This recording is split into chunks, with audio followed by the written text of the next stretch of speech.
Good afternoon. Colonel Anzavino, Sergeant Major Moore, Chaplain Buchanan, Reverend Buchanan, Colonel Allen, Sergeant Major Gutzler, distinguished guests, soldiers, civilians, and members of the Joint Base McGuire-Dix Lakehurst community, as well as those watching virtually. On behalf of the Brigade Commander of the 174th Infantry Brigade, Colonel Matthew Bunch, thank you for being here today in celebration of Asian American Pacific Islander Heritage Month. Ladies and gentlemen, please rise for the playing of the national anthem and remain standing for the invocation given by Reverend Dr. Elaine Buchanan. Apologies due to some technical difficulties, we will start with the invocation. Please remain standing after the invocation for the playing of the national anthem. Introducing Reverend Dr. Elaine Buchanan. Good afternoon. Please join me as we pray. Creator and sustainer of life and breath, we come to you today with thanksgiving for this opportunity to celebrate and honor our brothers and sisters of Asian American and Pacific Islander descent. Thank you for their strength, resilience, and fortitude. We ask that in these moments together, you would fill us with your peace, hope, and courage. We also ask that hatred, racism, and complicity would be overcome with loving kindness, repentance, and forgiveness. And that you would help us embrace what it means to truly be together with others in both their pain and their joy. We invite you to be among us in these moments, and we are grateful for your presence with us this day. In the name of the one who chooses to walk alongside us and who is closer than a brother, amen.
Please be seated.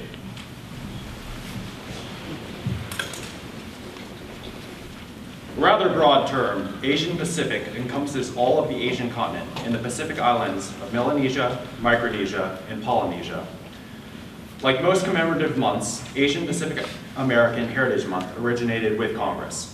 In 1977, Representative Frank Horton of New York introduced House Joint Resolution 540 to proclaim the first 10 days in May as Pacific Asian American Heritage Week. In the same year, Senator Daniel Inouye introduced a similar resolution, Senate Joint Resolution 72. Neither of these resolutions passed, so in June 1978, Representative Horton introduced House Joint Resolution 1007. This resolution proposed that the President should proclaim a week, which is to include the 7th and 10th of the month, during the first 10 days in May of 1979, as Asian Pacific American Heritage Week. This joint resolution was passed by the House and then the Senate and was signed by President Jimmy Carter on October 5th, 1978 to become Public Law 95-419. This law amended the original language of the bill, directed the President to issue a proclamation for the 7-day period beginning on May 4th, 1979 as Asian Pacific American Heritage Week. During the next decade, presidents passed annual proclamations for Asian Pacific American Heritage Week until 1990, when Congress passed Public Law 101-283, which expanded the observance to a month for 1990. Then in 1992, Congress passed Public Law 102-450, which annually designated May as Asian Pacific American Heritage Month. The month of May was chosen to commemorate a couple key dates in Asian Pacific Islander American history. The first was May 7th, 1843, when the first documented Japanese American immigrated to the United States. The second was the completion of the Transcontinental Railroad on May 10th, 1869, a railroad built partly due to the contributions and sacrifices of thousands of Chinese immigrant laborers, many of whom fled to the US seeking refuge from the Opium Wars and ensuing instability brought by colonial powers. The third is the passage of the Chinese Exclusion Act in May 1882, which prohibited the immigration of further Chinese workers to the United States. Like most of our history, the history of Asian American Pacific Islanders is scarred by a dark streak of racism, bigotry, and hate. However, it is also one of hope, of hard work, sacrifice, and patriotism, for our story is part of the American story. And I hope by sharing our story, we can learn and grow together. I have the distinct pleasure of introducing our guest speaker for today, Chaplain Major Stephan Buchanan, the 174th Infantry Brigade Chaplain. His biography can be found in today's program. Ladies and gentlemen, please join me in welcoming Chaplain Buchanan.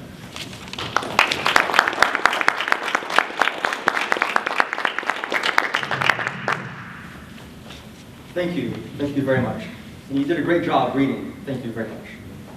Good afternoon. There'll be a little bit of repeat with the history, just a little bit, as we move forward here. Good afternoon again. For those who don't know who I am, my name is Stephan Buchanan. I'm the chaplain for the 174th Infantry Brigade. And today I'm joined by my lovely wife, Elaine Buchanan, who's there in the front row. It's truly an honor to be with you today in this capacity. Every May, we celebrate Asian American Pacific Islander Month, or AAPI for short. It's a month set aside to recognize the people and the contributions of American citizens who find their heritage from the AAPI region. According to Pew Research, 7% of the US population find their heritage from an Asian or Pacific Islander area, and about 6.1% of the US military find their heritage from that part of the world as well. These people find their heritage from all over the world.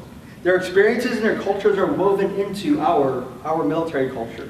This includes the highest ranking American officer of Asian American descent, General Eric Shinseki, born in Kauai and of Japanese descent. He's most known for the infamous black beret that we all love, and still wear today for some ceremonies. He's also known for many other things that has set the stage or the conditions for our military today. Asian American observations in the US, as we heard, started with a joint resolution that was eventually signed by Jimmy Carter on 5 October 1978. It set aside 1 week to observe the Asian American culture and heritage. I call this my birthday present because I was born 10 days later on 15 October 1978. Now fast forward to 1990. President George H.W. Bush is president, and it was changed from a week-long observation to a month-long observation for Asian American Heritage Month. Almost 20 years after that, Barack Obama added Pacific Islanders to the observance, setting the stage for what we have today, Asian American Pacific Islander, or AAPI, Heritage Month and observance. Something to note, people in Asia, they don't call themselves Asian. The term Asian is a term of convenience made up by the West. Many people, groups from all over the world, they call themselves what they are. I'm Korean American, or Japanese American, or Chinese American, or Filipino, or Thai. The term Asian is a simple, but yet complex term that brings all of that together. When it was apparent that the people in the West couldn't tell the difference between, say, a Chinese or Japanese or Korean, and I experienced that as a kid as well. I never thought anything of that. They being Asians, decided to take hold of what was American, what they saw was American, and they imported some of their cultural norms and then came here. So they studied very hard. College placement exams are very important. If you ask my mom or many other Asians, studying after school, all those things are extremely important. As a result, A lot of Asians became entrepreneurs, professionals, and in doing so impacted their local communities, their state, their region, and even the United States as a whole. Over the years, people also immigrated from what we would call the Pacific Islands, and it became important to distinguish the difference between those from those islands and those from, say, Korea, China, or Japan. And the reason why it was important is they have a very, very different background, a very, very different story. So these are people like native Hawaiians, or Tahitian, or Fijian. Native Hawaiian, Tahitian, Fijian, there's many others as well. They're an indigenous person, like a Native American. And by adding the words Pacific Islander to Asian American Month, we add a name and a voice to a people, or many people groups, that would otherwise be lost to history. The Pacific Islanders are descendants of indigenous peoples from 3 groups of islands, which we heard just a moment ago. Polynesia, which includes the Maori people from New Zealand, native Samoans, and native Hawaiians, or Hawaii. We say Hawaii, but in Hawaiian, the W is a V sound when it's not the first letter in the word, so Hawaiians. Micronesians, which includes the islands of Palau, Chuuk, and Guam. Then lastly, Melanesia, which includes Papua New Guinea and many of the islands that surround it. Talking about Asian, depending on who you ask, the definition of Asian has become less clear over the years. For AAPI month, we look at 4 or 5 different regions. Commonly Eastern Asia, which includes China, Japan, North and South Korea. Southern Asia, which includes Pakistan, Afghanistan, India, and Bangladesh. Southeast Asia, which includes Laos, Vietnam, Cambodia, the Philippines, Singapore, and Indonesia. Central Asia, which includes Kazakhstan, Uzbekistan, and Tajikistan. And some organizations and academics also include West Asia, which consists of Israel, Iraq, Iran, and Saudi Arabia. As you can see, these 5 areas, these 5 regions are extremely diverse, but yet they have some similar cultural themes that run throughout. Why do we observe AAPI month in May? We heard those dates, and that's the reason why. In May of 1843 is the first known Japanese immigrants that came to the United States. On 10 May 1869 is when the first Continental Railroad was complete, and as we heard, Chinese laborers were used for that, and it was forced labor, and they were forced to live also in nomadic tents and to provide their own food, whereas the other workers lived within the train cars and were provided food for their work. The AAPI region falls predominantly within the U.S. Indo-PACOM Geographic Combatant Command area of operations. So how diverse is the Asian American Pacific Islander population, culture, and heritage?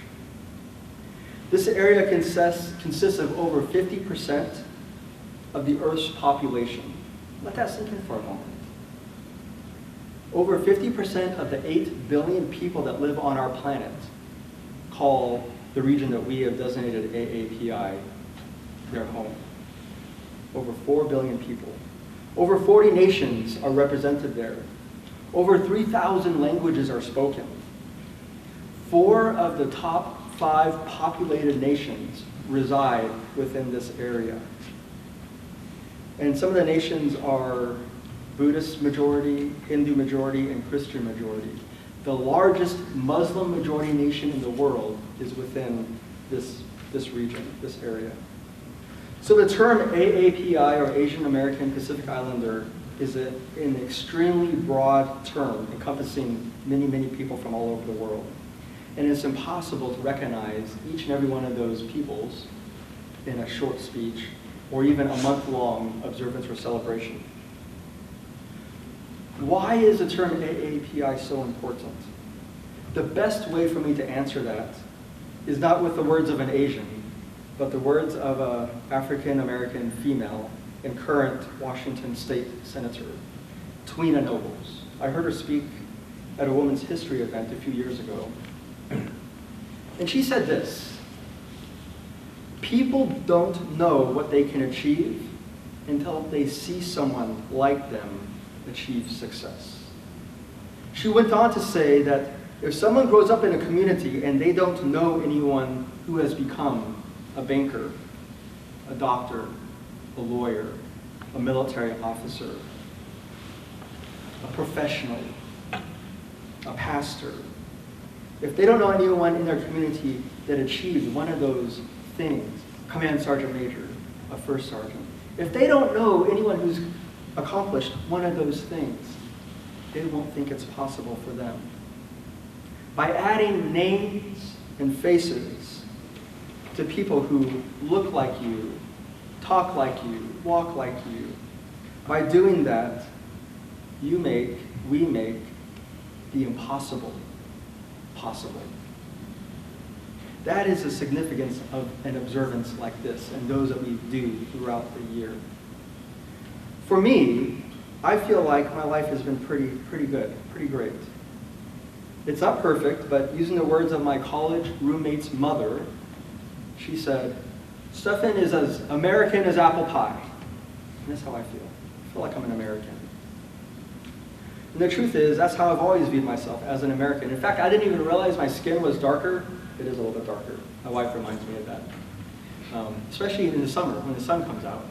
Because as I was younger and also today, when the sun comes out, I don't sunburn very easily, whereas, well, she sunburns, and my friends, they all sunburn pretty quickly. So in junior high was when I first noticed that my skin was darker than everyone else. For that reason, I didn't get sunburned. As a chaplain, I've had the privilege of talking with people from all over the world. And a couple of examples come to mind. The first time I was stationed in Hawaii, I had the opportunity to do cross-training at the Queens Medical Center. Queens, that's how they refer to it there in Hawaii. Queens is the only level 1 trauma center in Hawaii, of the 8 islands of Hawaii. Also the only level 1 trauma center in Polynesia and Micronesia. So it's a big hospital servicing a large part of the world. And one day, I did a hospital visit, and in that hospital visit, I met a 16-year-old girl from Chuuk. Chuuk is a small Micronesian island nation, smaller than Joint Base McGuire Dix Lakehurst.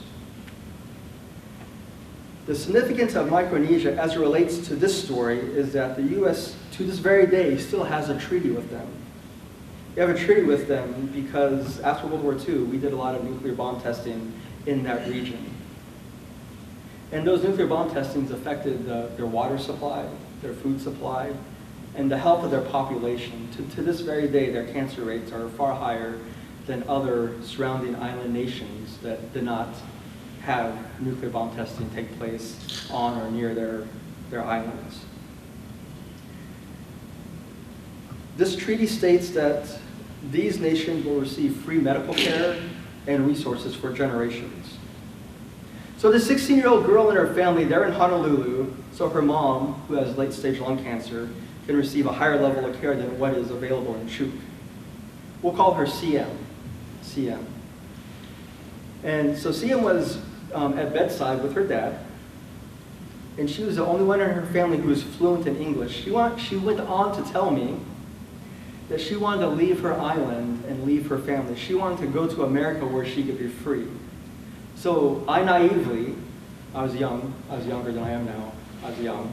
I naively said, well, in a couple of years, you'll be 18, you'll be an adult, you can go out. After I said that, she shut down. Because she realized I didn't understand her culture. She realized I didn't understand where she was coming from, what was expected of her as a young female on the island of Chuuk. And as I was trying to talk to her, trying to salvage this discussion, I can feel the eyes of her parents looking at me as if they're thinking, what kind of haole? Haole is a derogatory Hawaiian term for foreigner. What is Hallie trying to say to our daughter? Looking back, now I understand better how much courage and fear this young girl must have had to try to talk to someone, a clergy person within a hospital, about her desire to leave. I know a lot more about Chuk and the Chukis today. Today in Chuk, women have the status of property. Still today, that's the case. A woman will bear children, take care of the home, she'll marry who she's told to marry, she'll take care of her parents until they die. This 16-year-old girl knew that was her lot in life and didn't want to do that. But she couldn't see a way out. And so she was asking me for what can I do for help. AAPI observances like this give a voice and a name to people like her, where there is cultural oppression going on to this very day. One more story.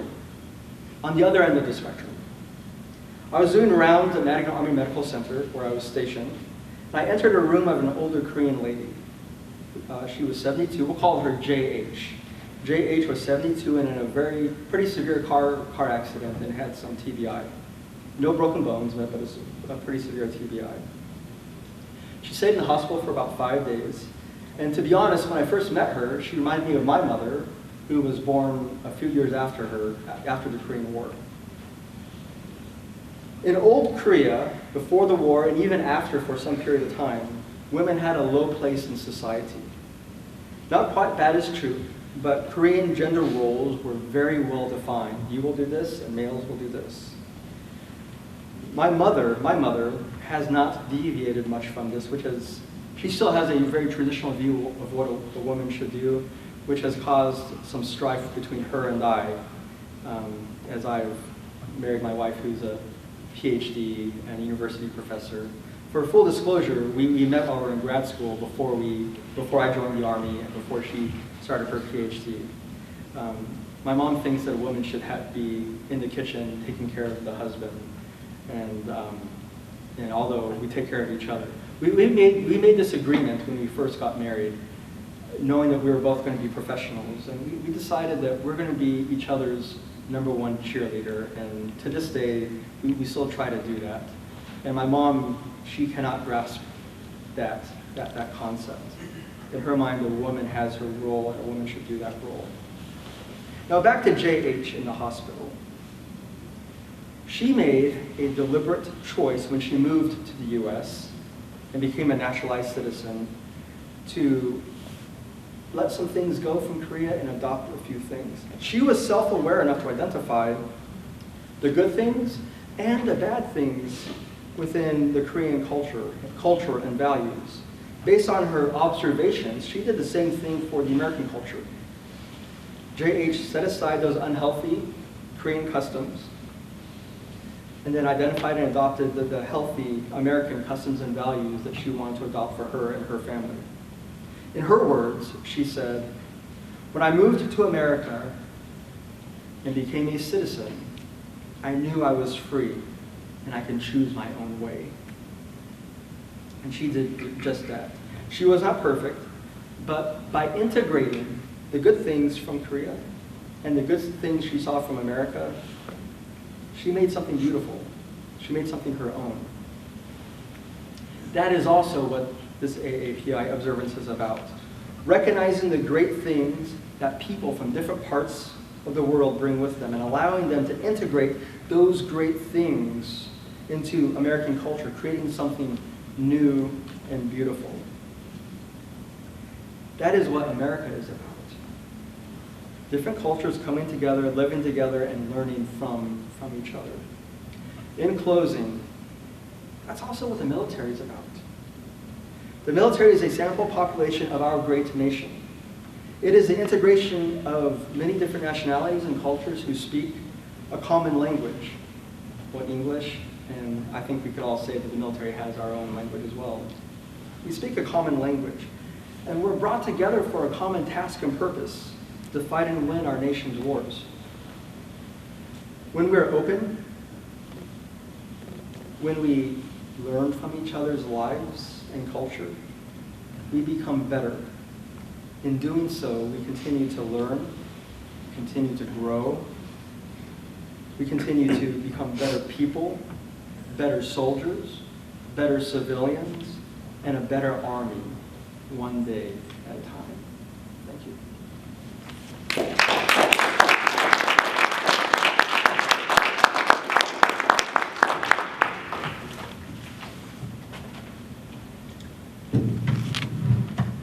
Major Buchanan, thank you for being an important part of today's program. Ladies and gentlemen, on behalf of Colonel Bunch, the brigade commander, Colonel Allen, Sergeant Major Gutzler will now come forward for a presentation and final remarks. Major Buchanan will be presented with a brigade certificate of appreciation, a brigade coin, and a battalion coin. The certificate of appreciation reads, in recognition of your outstanding presentation to the 174th Infantry Brigade, please accept this certificate as a small token of the command's appreciation. Your story was critical in educating the 174th Infantry Brigade during our Asian American Pacific Islander event. Your an important reminder to never give up and persevere. Colonel Allen, the floor is yours. All right. So I'd just like to thank Chaplain Buchanan on behalf of the Patriot Brigade for that incredible, inspiring testimony in helping us understand and better expand our awareness of the many cultures of the Asian American Pacific Islander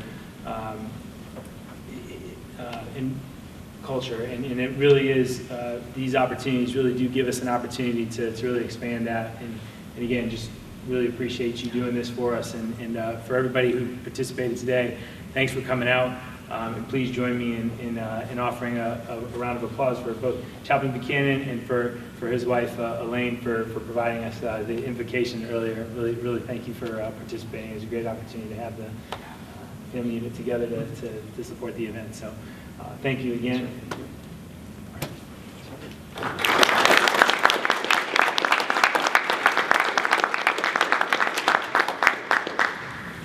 Thank you, Colonel Allen, Sergeant Major Gutzler, and once again, thank you, Major Buchanan. Ladies and gentlemen, please rise for the playing of the Army Song.